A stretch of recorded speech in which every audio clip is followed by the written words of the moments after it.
Hi friend, good afternoon. आप सभी का स्वागत है आपके अपने चैनल MS टीन एजुकेशन में। तो हमने अगले वीडियो में चर्चा किया था क्लास 11 के सेट्स यानी समुच्चय के बारे में। समुच्चय क्या होता है इसी परिभाषा हमने जाना था। उसके बाद समुच्चय लिखने की दो विधि होती है, रोस्टर या सारणी विधि, और एक निर्माण रूप होता है। उसके बाद हमने टाइप ऑफ सेट्स पढ़ा था यानी समुच्चय के प्रकार। समुच्चय के प्रकार में हमने पढ़ा था इम्पटी सेट यानी रिक्त समुच्चय, एकल समुच्चय, परिमित, अपरिमित, समतुल्य, समान, ये सारे चीज़ हमने पढ़ा था। और अगले क्लास में हमने प्रश्नावली 1.1 के एक क्वेश्चन भी आपको सॉल्व कराए थे। तो आगे के जो सवाल है प्रश्नावली 1.1 के इस वीडियो में देखते हैं। तो चलिए आइए क्वेश्चन नंबर 2 देखते हैं। तो प्रश्न नंबर 2 है, मान लीजिए कोई सेट है। मान लीजिए कोई सेट A बराबर दिया हुआ है 1 2 3 4 5 6। आगे कह रहा है कि रिक्त स्थानों में एलिमेंट अथवा नॉट एलिमेंट। ये जो प्रश्न दिए गए हैं इनमें हमें एलिमेंट और नॉट एलिमेंट भरना है। एलिमेंट का मतलब ये होता है कि ये जो अवयव दिए हुए हैं क्या उस सेट से संबंधित हैं। अगर उसी सेट से संबंधित हैं तो वहां हम एलिमेंट का प्रयोग करेंगे। यदि संबंधित नहीं है तो वहां हम नॉट एलिमेंट को भरेंगे। यही तो भरना ही है, या तो एलिमेंट भरना है नहीं तो नॉट एलिमेंट भरना है। तो पहले क्वेश्चन को देखते हैं। सेकंड क्वेश्चन के पहले प्रश्न को देखते हैं। पहला प्रश्न है 5.a।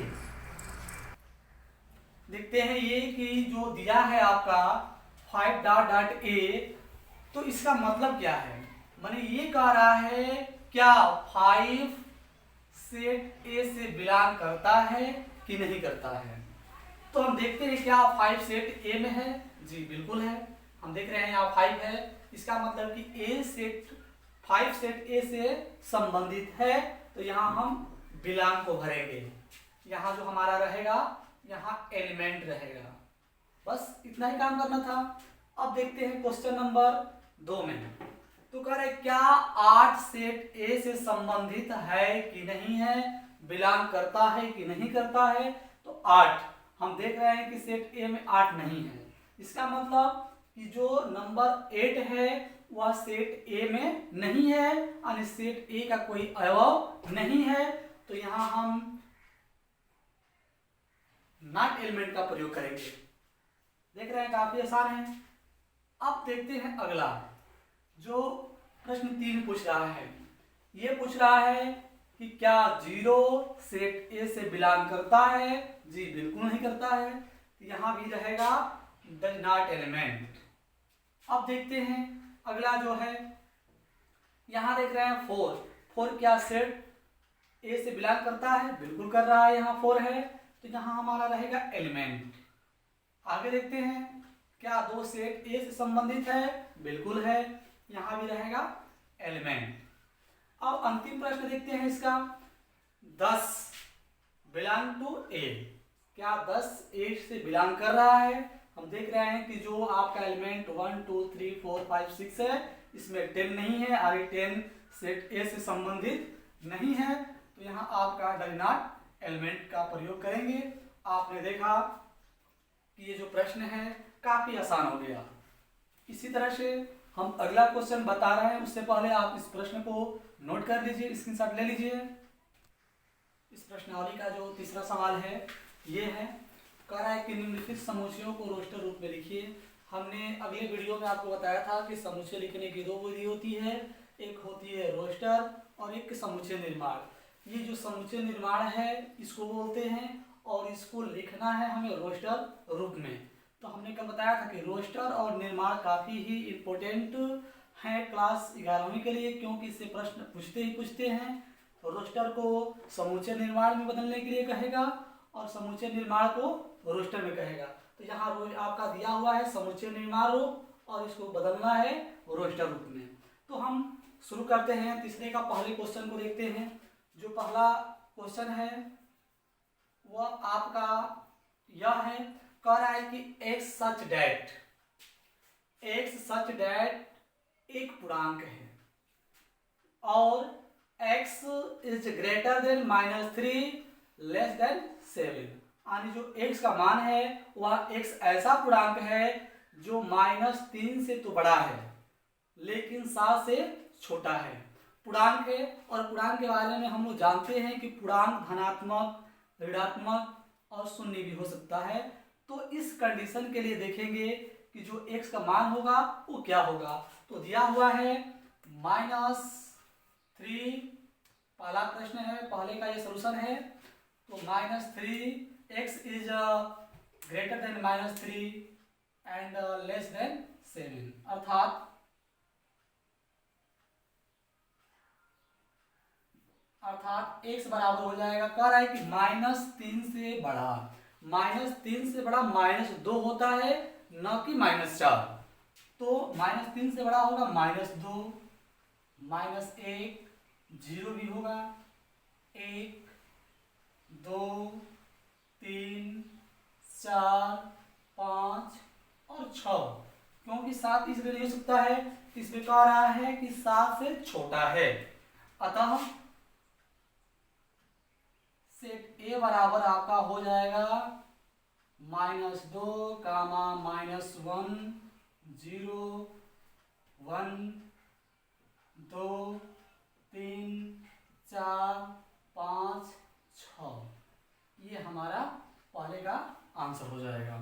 तो आपने देखा कि पहले को हमने कैसे, ये आपका रोस्टर है, रोस्टर रूप में क्या होता है कि सभी तत्व को लिखना अनिवार्य होता है, प्रत्येक दो अवयव के बीच में और विराम का प्रयोग करते हैं। तो हमने देखा कुछ इस प्रकार से हुआ। तो बस इतना ही हो जाएगा हमारा। अब इसमें देखते हैं प्रश्न नंबर 2। जो इसका प्रश्न नंबर 2 है वह क्या है, कह रहा है कि एक सच डेट संख्या 6 से कम प्राकृतिक संख्या। तो बहुत आसान है, हम जानते हैं कि एक सबसे छोटी प्राकृतिक संख्या होती है। ये कह रहा है कि 6 से कम प्राकृतिक संख्या, यानी 6 से कम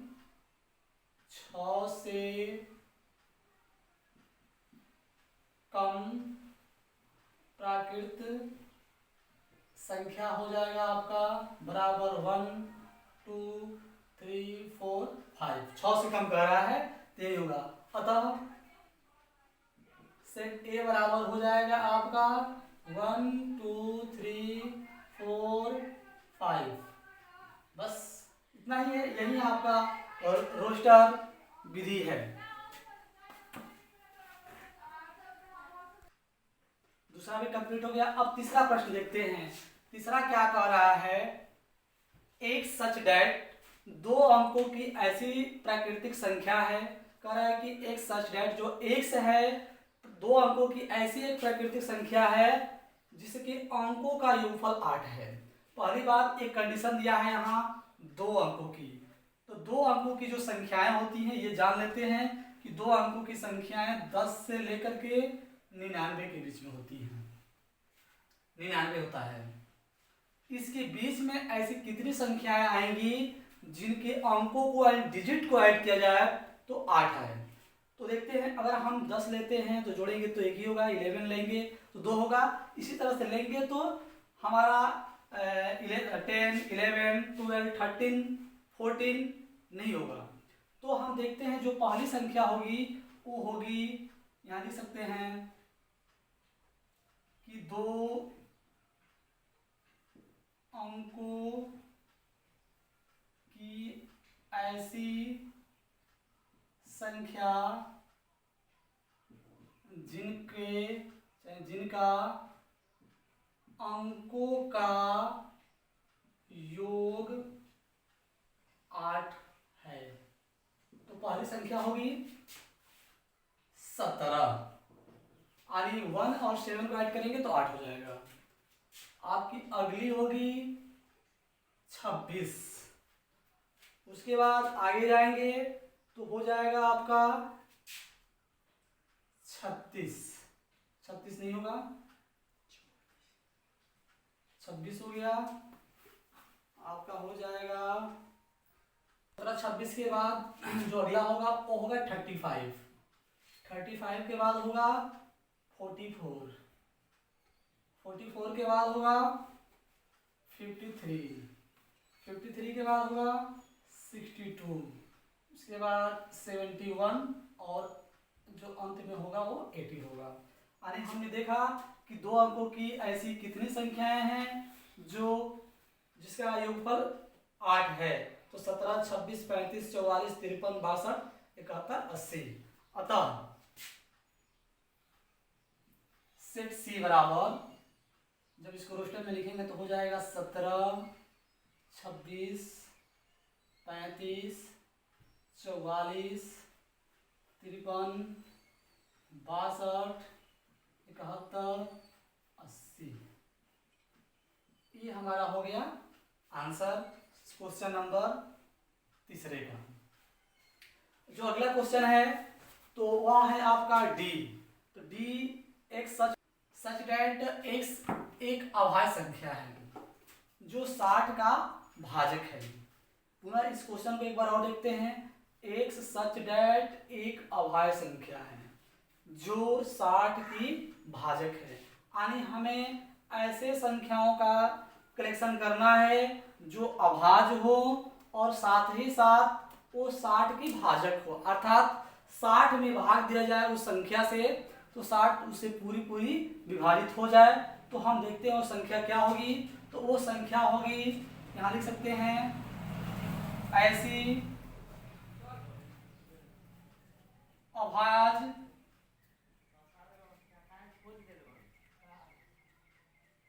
संख्या, ऐसी अभाज्य संख्या जो 60 का भाजक है। देखते हैं क्या है। तो आपका हम जानते हैं कि जो एक है न तो भाज्य है और न ही अभाज्य है, तो एक को तो काउंट करेंगे नहीं। तो इसमें हो जाएगा 2 आपका भाज्य है और ये 60 का भाजक भी है। अगला हो जाएगा 3, उसके बाद हो जाएगा 5 हो गया। उसके बाद हो जाएगा 3, 2, 3, 5 हो गया आपका। उसके बाद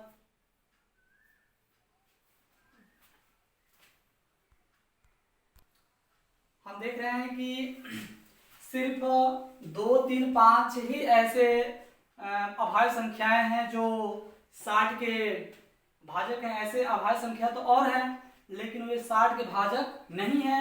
अगर आपको अभाज्य और भाज्य संख्या जानने में दिक्कत हो रही है तो आप MS टीम एजुकेशन में सर्च कर सकते हैं। नंबर सिस्टम से आपको सर्च करेंगे यूट्यूब पर तो आपको एक वीडियो मिल जाएगी जिसमें नंबर सिस्टम के बारे में विस्तृत रूप से पढ़ाया गया है। तो बस यहाँ जानते हैं, इसको लिख सकते हैं यहाँ। अतः जो हमारा ये चौथा था, अतः सेट डी बराबर हो जाएगा आपका 2, 3, 5। ये हो गया।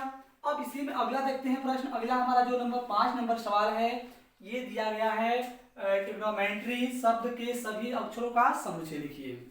एक बात आप याद रखिएगा, कोई भी आपको वर्ड दे दिया जाए, अगर उस वर्ड में कोई लेटर पुनरावृत्ति किया गया है तो उसका सेट लिखते समय एक ही बार लिखा जाएगा, न कि अगर किसी लेटर का 2 बार 3 बार पुनरावृत्ति हुआ है तो उसको 3 बार नहीं लिखा जाएगा।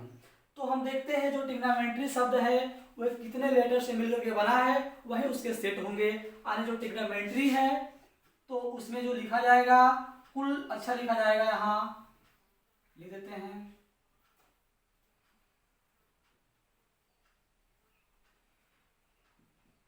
ट्रिग्नोमेट्री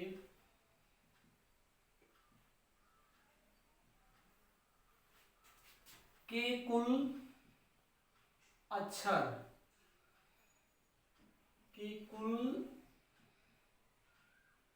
बराबर हो जाएगा। देख रहे हैं इसमें टी है तो टी यहाँ भी है और टी यहाँ भी है, लेकिन एक ही बार टी लिखा जाएगा। अब देखते हैं यहाँ आर है और यहाँ भी आर है तो आर एक ही बार लिखा जाएगा। अब देखते हैं यहाँ आई है और कहीं आई नहीं है लेकिन फिर भी एक ही आई रहेगा। अब देखते हैं यहाँ जी है, जी नहीं है फिर भी जी रहेगा एक।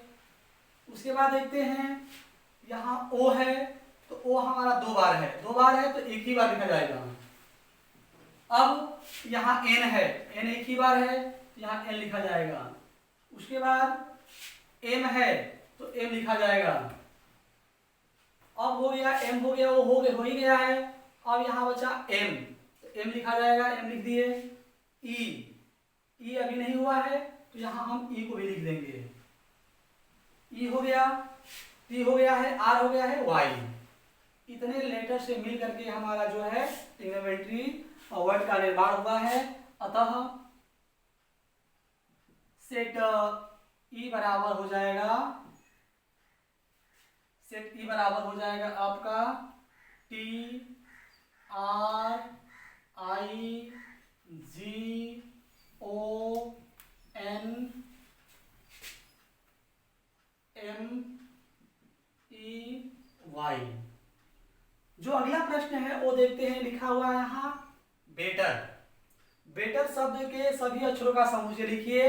जिस प्रकार हमने ट्रिग्नोमेट्री का लिखा ठीक उसी प्रकार का हम बेटर का लिख लेंगे। तो इस प्रश्न को हम आपके लिए छोड़ देते हैं, आप इसको लिखिए और कमेंट बॉक्स में कमेंट करिए कि इस प्रश्न को कितने लोग सही बनाए हैं और कितने लोगों को नहीं आ रहा है। जिसको नहीं आ रहा है कमेंट करिए, अगले वीडियो में इसको बताया जाएगा। इस प्रश्न कंप्लीट हो गया, इसका स्क्रीनशॉट ले लीजिए और तब हम अगला प्रश्न को पढ़ते हैं। स्क्रीनशॉट ले लीजिए।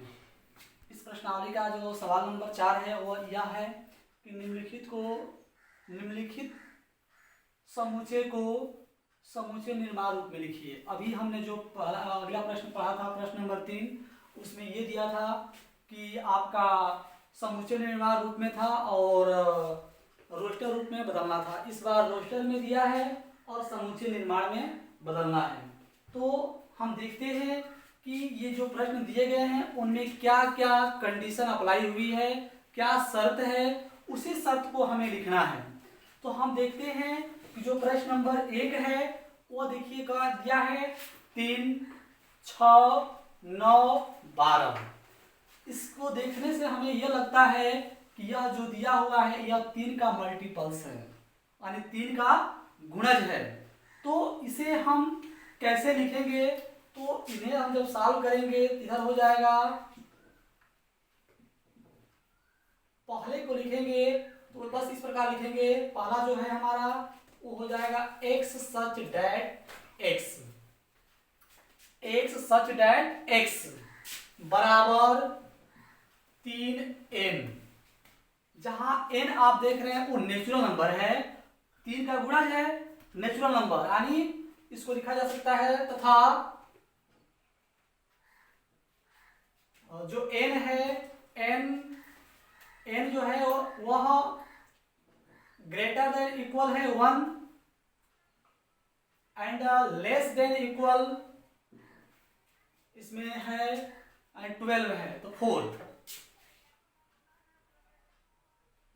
अब देखिए यही हमारा जो दिया हुआ है यह समुच्चय निर्माण रूप है। इसका मतलब समझ लीजिए x सच डेट x बराबर 3 है। जो x है वह 3n का मतलब 3 का गुणज है। और n क्या है, n जहां यहां लिख सकते हैं हम, जहां n एक प्राकृत संख्या है। तो जब प्राकृत संख्या है और इसका मतलब कि जो n है, n is greater than equal 1 and less than equal 4। जो n का मान है 1 के बराबर या 1 से बड़ा तथा 4 के बराबर या 4 से छोटा है, अर्थात 1 2 3 हो जाएगा, 4 हो जाएगा। और यह जब रखेंगे तो हमें प्राप्त होगा 3 6 9 12। तो पहले का जो समुच्चय जो होगा समुच्चय निर्माण रूप ये हो जाएगा। और इसी में देखते हैं इसका दूसरा देखिए क्या कंडीशन है।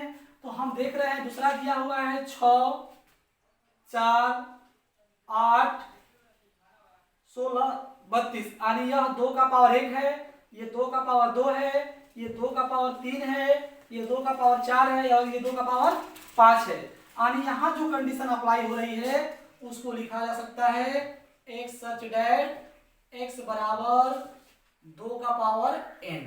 2 का पावर n इसलिए क्योंकि 2 का पावर अगर n बराबर 1 रखेंगे तो 2 होगा, n बराबर 2 रखेंगे तो 4 हो जाएगा, अगर n बराबर 3 रखेंगे तो 8 हो जाएगा, इसी तरह से। तथा वो कहाँ तक होगा, उस कंडीशन को लिखने के लिए लिखेंगे n is greater than equal 1 तथा लेस देन इक्वल 5, क्योंकि 5 रखेंगे 2 का पावर 5 होता है 22, जहां n एक नेचुरल नंबर है उसको हम नहीं लिख रहे हैं। अब देखेंगे इसी का सवाल नंबर जो 3 है वो क्या है। तो यहाँ देखिए 5 दिया है, 25 दिया है, 125 दिया है, 625 दिया है, यानी 5 का मतलब 5 का पावर 1, 25 का मतलब हो गया 5 का पावर 2, यहाँ हो जाएगा 5 का पावर 3, यहाँ हो जाएगा 5 के पावर 4। तो इसको कैसे हम लिखेंगे समुच्चय निर्माण में, तो लिखेंगे x सच दैट x बराबर 5 का पावर n, 5 का पावर n, जहां n आपका नेचुरल नंबर है तो n बराबर 1 रखेंगे तो 5 हो जाएगा, n बराबर 2 रखेंगे तो 25 हो जाएगा, n बराबर 3 रखेंगे तो 125 होगा, यदि n बराबर 4 रखते हैं तो 625 होगा। तो n का क्या कंडीशन है, कहां तक बाउंडेशन है, वो लिखेंगे n is greater than equal 1 and less than equal 4, क्योंकि जब 5 का पावर 4 करेंगे तो 625 हो जाएगा। तो ये हो गया हमारा प्रश्न नंबर 3। अब देखते हैं यहाँ प्रश्न नंबर 4। प्रश्न नंबर 4 क्या है, तो इसको पढ़ते हैं। ये दिया है 2 4 6 डॉट डॉट। अब ये कहाँ तक है ये पता नहीं है, लेकिन देखने से ये लग रहा है कि 2 4 6 डॉट डॉट का मतलब ये सम संख्या है। तो इसको लिख सकते हैं यहाँ x सच डैट x एक प्राकृत संख्या है। अब कहां तक है ये पता नहीं है, तो जो ये शर्त लगाते आए हैं ये शर्त यहाँ नहीं लगाएंगे, बस कह देंगे प्राकृतिक संख्या है जिसका कोई लिमिट नहीं है, यानी यह अपरिमित समुच्चय है। अब देखेंगे जो हमारा सवाल नंबर 5 है वो दिया है 1 4 9 डॉट डॉट 100, बीच में और कुछ छूटा है। तो देखने से ये लगता है कि 1 1 का वर्ग है, 4 2 का वर्ग है, 3 3 का वर्ग है, इसी तरह से बीच में 4 का वर्ग होगा, 5 का वर्ग होगा, ये 100 जो है 10 का वर्ग है।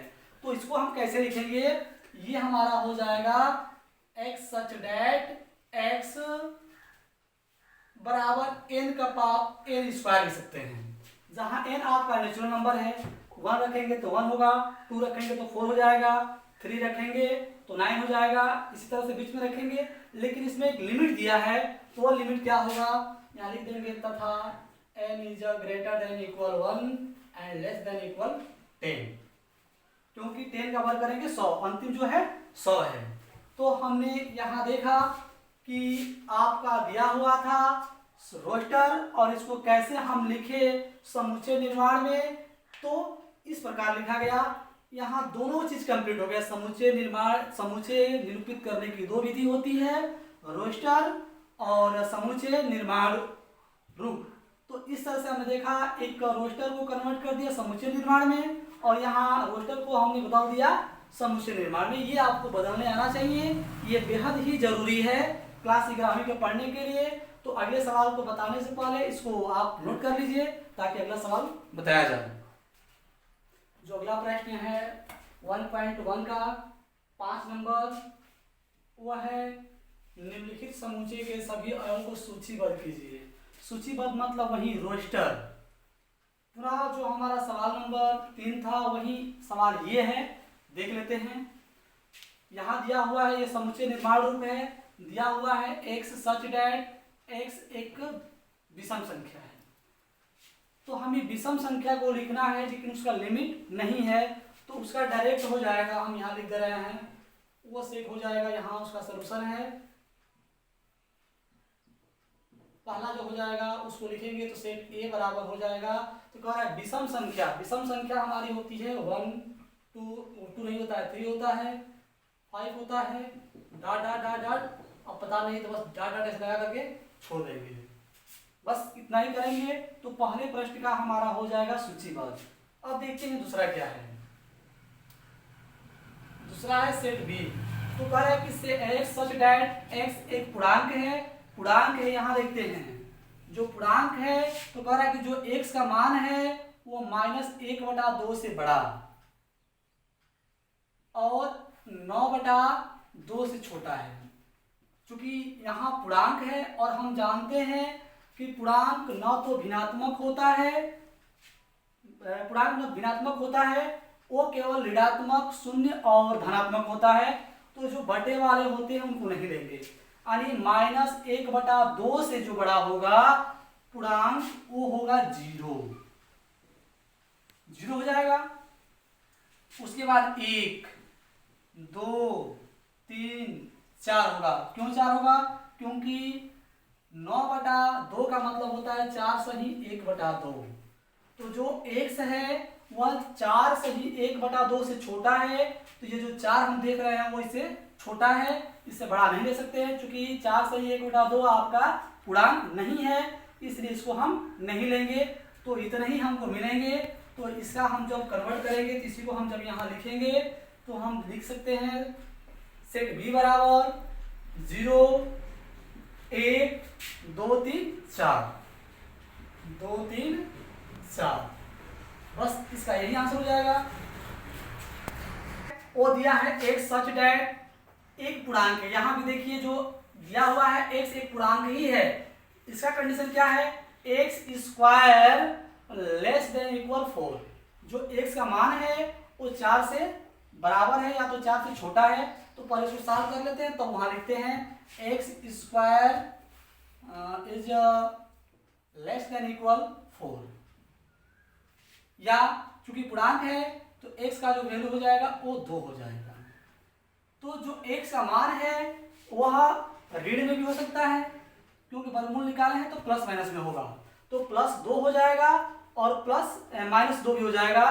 तो उसके बीच में जितने भी आएंगे इंटीजर उन सबको लिखा जाएगा, यानी x बराबर हो जाएगा -2, क्योंकि बड़ा है या बराबर है तो हो जाएगा -1 भी हो जाएगा, छोटा है उससे करा 4 से, या 0 भी हो जाएगा, 1 भी हो जाएगा और 2। तो ये अंतर्गत आएगा। इसको यहाँ लिख देंगे तो हो जाएगा हमारा सेट C बराबर -2, -1, 0, 1 और 2। ये हमारा हो गया। अब यहाँ हम देखते हैं आपका जो चौथा है। चौथा देखिए कह रहा है कि एक सच डैट x लोयल शब्द का एक अक्षर है। जो हमने प्रश्न नंबर 3 में ट्रिग्नोमेट्री और वेक्टर पढ़ा था वही सेम चीज है यहाँ। तो लोयल में क्या है, तो बस इसको डायरेक्ट, अब कुछ में है नहीं, आप समझ गए हैं इसको, तो लिखने में कोई प्रॉब्लम नहीं होना चाहिए। L 2 बार है तो एक ही बार लिखा जाएगा, O है O लिखा जाएगा, Y है तो Y लिखा जाएगा, A है तो A लिखा जाएगा। अब ये दोबारा L नहीं लिखेगा क्योंकि रिपीट नहीं अलाउ है सेट में। तो बस इतना ही हो जाएगा। अब देखते हैं यहाँ ये जो प्रश्न है पांचवा, कह रहा है कि सेट E बराबर x सच डैट x वर्ष है। दिया है x सच डैट वर्ष का ऐसा महीना जिसमें 31 दिन नहीं होता है। हम लोग जानते हैं कि वर्ष में 12 महीने होते हैं, लेकिन 12 महीने में सभी महीने एक समान नहीं होते हैं। कुछ महीने 30 का होता है, कुछ 31 का होता है, और फरवरी जो महीना है कभी 28 कभी 29 की होती है। तो हम देखते हैं ऐसे महीने को बताना है जो 31 के नहीं होते हैं। तो हम इसको लिखेंगे तो ये हमारा हो जाएगा सेट E बराबर, तो हमारा जनवरी जो होता है वह आपका 31 का महीना है तो उसको नहीं लिखना है, यानी फरवरी हो जाएगा। मार्च जो होता है वह 31 का महीना होता है तो मार्च नहीं होगा, अप्रैल होगा। अप्रैल हो गया। अप्रैल के बाद जनवरी हो गई, फरवरी हो गया, मार्च, अप्रैल। जो मई होता है वो 31 का महीना होता है। जून जो होता है वो 30 का होता है। उसके बाद जुलाई और अगस्त, ये दोनों ही 31 के महीने होते हैं। तो जो हो जाएगा अगला, अगस्त के बाद हो जाएगा सितंबर। सितंबर हो गया। सितंबर के बाद होता है अक्टूबर, जो आपका 31 का महीना होता है। तो अगला हो जाएगा नवंबर।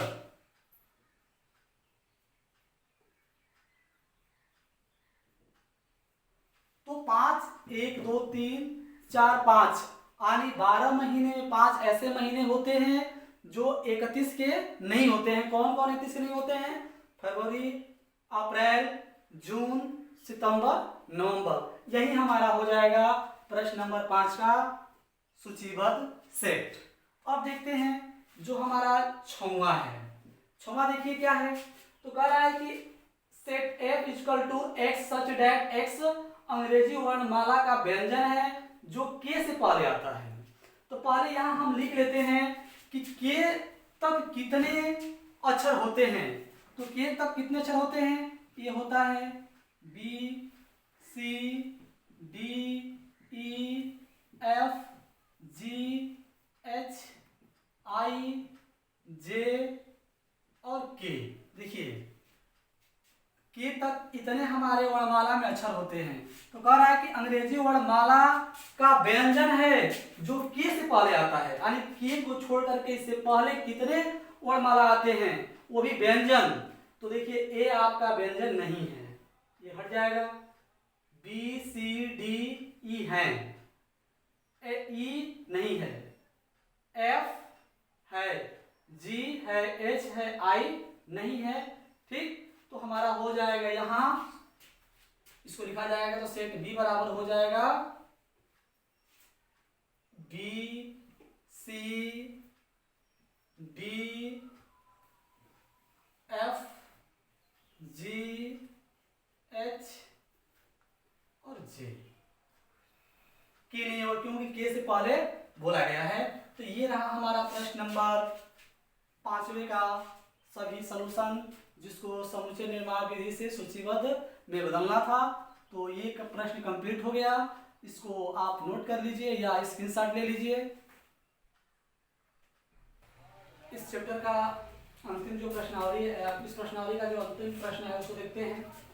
प्रश्न 6 नंबर है, कह रहा है कि बाईं ओर रोस्टर, यानी ये बाईं है, बाईं ओर यहाँ सीधा जो है वो रोस्टर है रूप में लिखा है, और दाईं ओर समुच्चय निर्माण, और इसको मिलान कराना है कि किसका कौन सा रोस्टर है, यानी ये समुच्चय निर्माण है, इसका रोस्टर कौन सा ऑप्शन होगा। तो हम समुच्चय निर्माण वाले को हल करते हैं और इसको मिलान कराते हैं। तो यहाँ देखिए दिया गया है एक्स सच डैट एक्स एक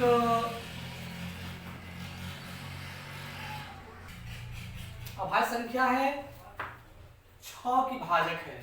कह रहा है कि एक्स सच डैट एक अभाज्य संख्या है जो 6 की भाजक है। तो ऐसे अभाज्य संख्या को बनाना है जो 6 की भाजक हो। तो 6 की भाजक अभाज्य संख्या में पहला 2 हो जाएगा, उसके बाद 3 हो जाएगा, इसके अतिरिक्त कुछ नहीं होगा। 5 होगा तो 5 6 का भाजक नहीं है। तो जो ए है उसका रोस्टर जो रूप होगा वो 2 3 होगा। अर्थात हम देख रहे हैं यहाँ कि जो ए है 2 3 आया था, इसका है यानी हम इसका इसमें मिलान कर देंगे।